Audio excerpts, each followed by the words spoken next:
स्वर्ग की सुंदरता क्या है? हम स्वर्ग में क्या नहीं देखेंगे? हम सब स्वर्ग में क्या देखेंगे?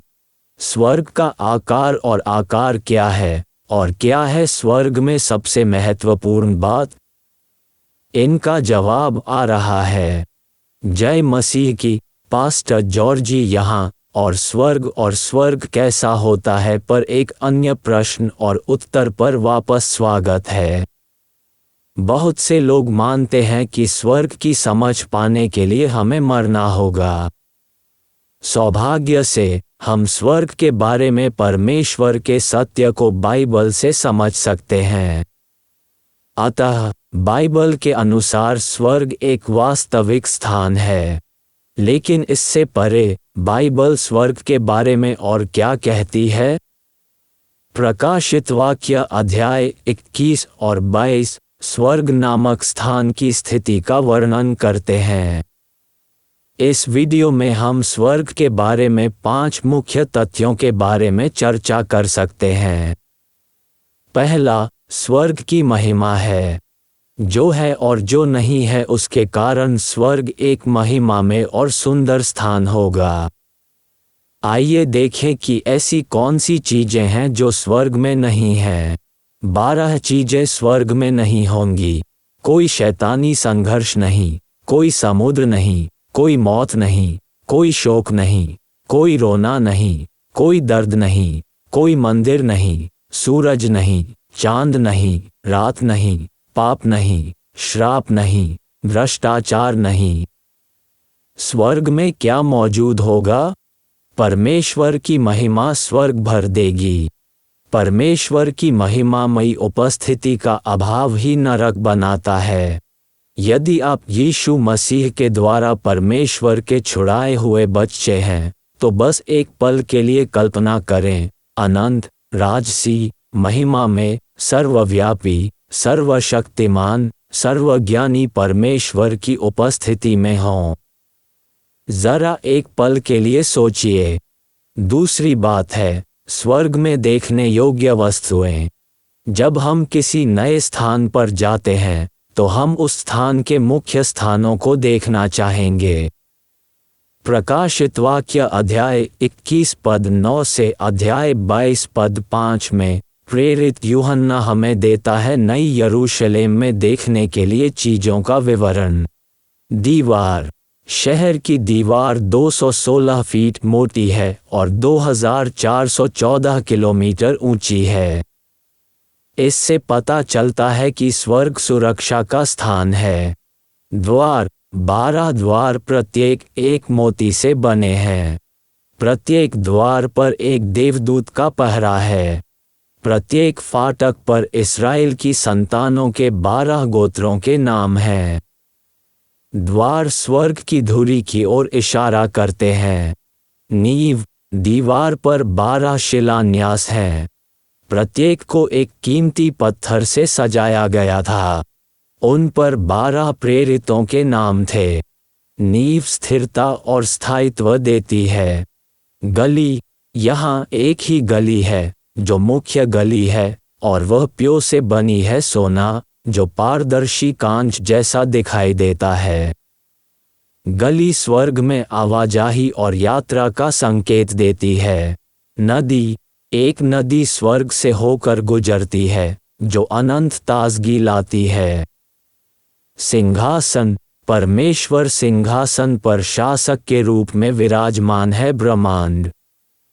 सिंहासन परमेश्वर की संप्रभुता और महिमा को दर्शाता है। और अंत में पेड़। उत्पत्ति अध्याय 3 में मानवता को जीवन के वृक्ष से प्रतिबंधित कर दिया गया था।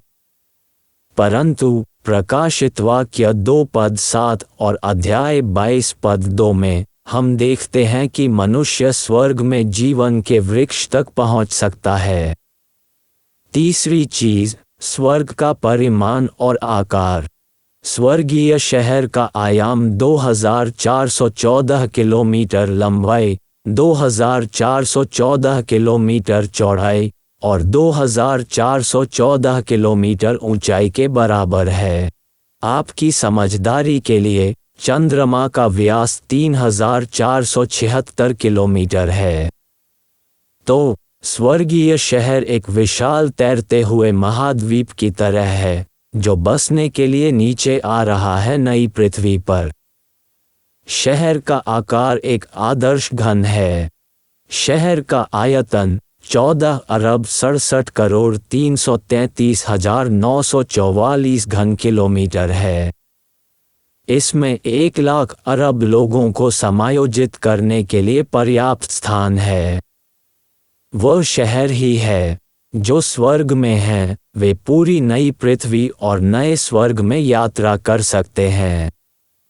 स्वर्गीय शहर, नया यरूशलेम, नए स्वर्ग और नई पृथ्वी की राजधानी के रूप में नई पृथ्वी पर रहने के लिए स्वर्ग से नीचे आएगा। इसलिए हमारे अनंत घर में स्वर्गीय शहर, नया यरूशलेम और पूरी नई पृथ्वी भी शामिल होगी। परमेश्वर नया स्वर्ग या नया ब्रह्मांड बनाएगा। यीशु अब हमारे लिए जो भवन तैयार कर रहा है वह नया यरूशलेम में होगा। हम नए यरूशलेम के अंदर और बाहर जा सकेंगे और नई पृथ्वी पर घूम सकेंगे। हम परमेश्वर के नए ब्रह्मांड के खरबों किलोमीटर की यात्रा करने में भी सक्षम होंगे। चौथी चीज, स्वर्ग की सामग्री। आपको स्वर्ग में केवल सर्वोत्तम सामग्री ही मिलेगी। हमारे महिमामयी परमेश्वर के निवास स्थान में ब्रह्मांड की सर्वोत्तम सामग्री होगी। शहरपनाह यशब की बनेगी और नगर चोखे सोने का होगा। प्रकाशित वाक्य अध्याय 21 पद 19 और 20 स्वर्ग में नींव के पत्थरों के बारे में बताता है। और उस नगर की नेवें हर प्रकार के बहुमूल्य पत्थरों से संवारी हुई थीं। पहली नेव यशब की थी, दूसरी नीलमणि की, तीसरी लालड़ी की, चौथी मरकत की, पांचवी गोमेदक की, छठवीं माणिक्य की, सातवीं पीतमणि की, आठवीं पेरोज की, नवीं पुखराज की, 10वीं लहसनिये की, 11वीं धूम्रकांत की, 12वीं याकूत की। 12 विशाल द्वारों में से प्रत्येक द्वार एक ही मोती से बनाया जाएगा। तुम देखो, स्वर्ग के पास वहां पर सर्वोत्तम सामग्री होगी। 5वां, स्वर्ग की पवित्रता।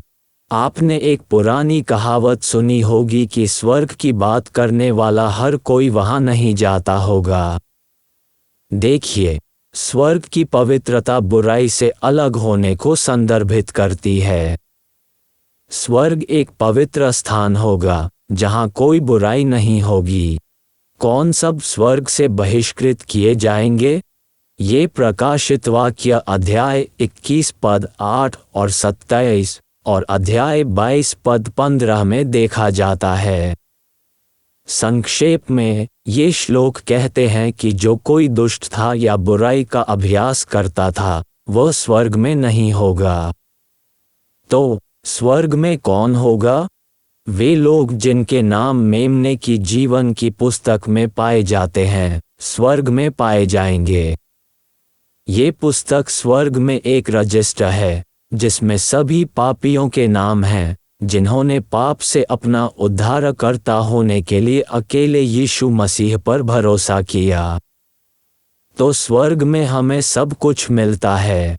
स्वर्ग में जो कुछ भी है वह हमारा है और सब कुछ मुफ्त है। स्वर्ग में प्रवेश की कीमत याद रखें। यीशु मसीह ने हमारे छुटकारे के लिए पूरी कीमत चुकाई।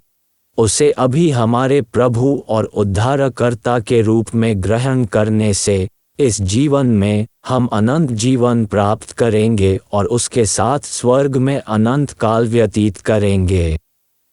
आप परमेश्वर के साथ इतने सुंदर और आनंदमय स्वर्ग के बारे में कैसे आश्वस्त हो सकते हैं?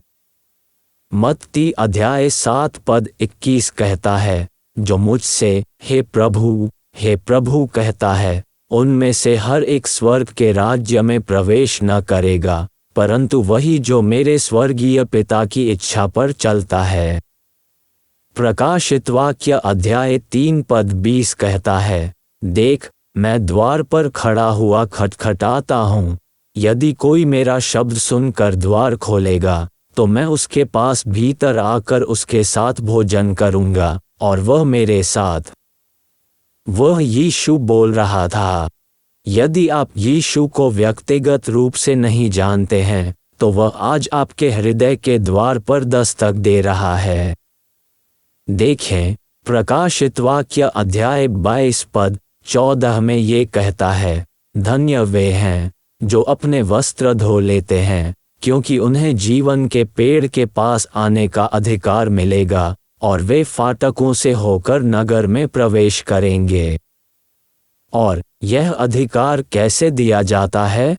यूहन्ना अध्याय 1 पद 12 कहता है, परंतु जितनों ने उसे ग्रहण किया उसने उन्हें परमेश्वर के संतान होने का अधिकार दिया, अर्थात उन्हें जो उसके नाम पर विश्वास रखते हैं, जिसका अर्थ है यीशु के नाम पर विश्वास करना। इसलिए पहला यूहन्ना अध्याय 1 पद 9 कहता है, यदि हम अपने पापों को मान लें तो वह हमारे पापों को क्षमा करने और हमें सब अधर्म से शुद्ध करने में विश्वास योग्य और धर्मी है। हाँ, यदि आप आज अपने पापों का पश्चाताप करते हैं और यीशु को अपने प्रभु और उद्धारकर्ता के रूप में स्वीकार करते हैं, यीशु आपके सारे पाप क्षमा करेंगे। वह तुम्हें अनंत जीवन देगा और तुम उसके साथ स्वर्ग में अनंत काल बिताओगे। हमारे पास यीशु में ऐसी आशीषित आशा और निश्चितता है। एक व्यक्ति स्वर्ग के लिए तैयार होता है जब स्वर्ग दिल में होता है, और वह शुरू होता है जब यीशु आपके हृदय में आता है। आशा है कि यह आपके लिए एक आशीर्वाद था। अगर आपको यह वीडियो लाभकारी लगा हो तो कृपया करें इसे दूसरों के साथ भी साझा करें। परमेश्वर आपका भला करे। यदि आप इस संदेश से धन्य हैं तो लाइक बटन को अवश्य दबाएं और साथ ही अगर आपने अभी तक सब्सक्राइब नहीं किया है तो सब्सक्राइब का बटन दबाकर सब्सक्राइब करें और साथ ही उस बेल नोटिफिकेशन को भी दबा दें ताकि आपको इसी चैनल पर ऐसे ही धन्य संदेश और अपडेट मिलते रहें।